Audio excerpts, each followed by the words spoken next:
ফিলিস্তিনকে স্বাধীন ও সার্বভৌম রাষ্ট্র হিসেবে স্বীকৃতি দিয়েছে যুক্তরাজ্য, অস্ট্রেলিয়া, কানাডা ও পর্তুগাল।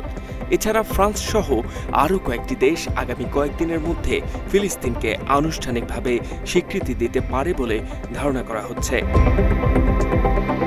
ফিলিস্তিনকে স্বাধীন রাষ্ট্র হিসেবে স্বীকৃতির বিরোধিতা করে আসছে যুক্তরাষ্ট্র ও ইসরায়েল।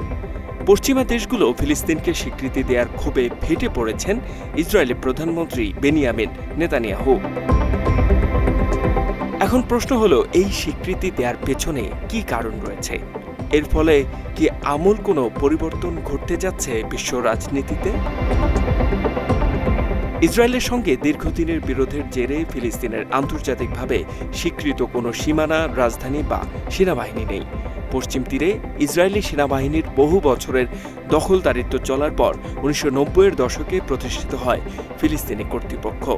তবে সেখানে বসবাসরত ফিলিস্তিনিদের উপর পূর্ণ নিয়ন্ত্রণ নেই তাদের। এমন পরিস্থিতিতে ফিলিস্তিনকে স্বীকৃতি দেয়া অনেকটাই প্রতীকী। নৈতিক ও রাজনৈতিকভাবে বিবেচনা করলে এটি বেশ শক্ত পদক্ষেপ। মাত্র 30% টাকায় জমির মালিক হয়ে নতুন বাংলাদেশের গড়ে তোলার স্বপ্ন দেখা বাংলা বসতি। কিন্তু বাস্তবতা হলো, এই সিদ্ধান্তের মধ্য দিয়ে ফিলিস্তিনের পরিস্থিতি খুব একটা পরিবর্তন ঘটবে না। তবে প্রতীকী এই পদক্ষেপও বড় ধরনের পরিবর্তন আনতে পারে বলে মনে করছেন বিশেষজ্ঞরা। এছাড়া যুক্তরাজ্যের সাবেক পররাষ্ট্রমন্ত্রী ডেভিড ল্যামি জুলাইয়ে জাতিসংঘে দেয়া এক ভাষণে বলেন, দ্বিরাষ্ট্র সমাধানের সমর্থনে একটি বিশেষ দায়বদ্ধতা অনুভব করে ব্রিটেন। এর আগে বেশ কয়েকবার ফিলিস্তিনকে রাষ্ট্র হিসেবে স্বীকৃতি দেওয়ার আলোচনা করেছে ব্রিটিশ সরকার।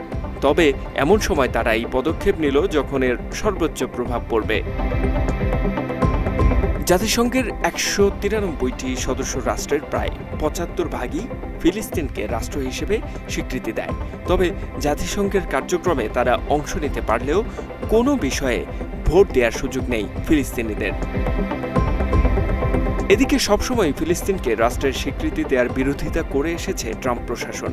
তবে যুক্তরাষ্ট্রের এমন বিরোধিতা সত্ত্বেও ফিলিস্তিনকে স্বীকৃতি দেওয়ার এই পদক্ষেপ নেওয়া থেকে সরে আসেনি বিভিন্ন দেশের সরকার।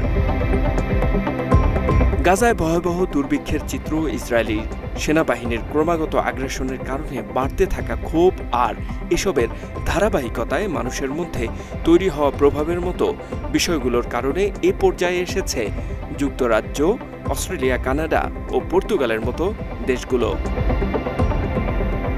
H M Ataullah, Bangla addition.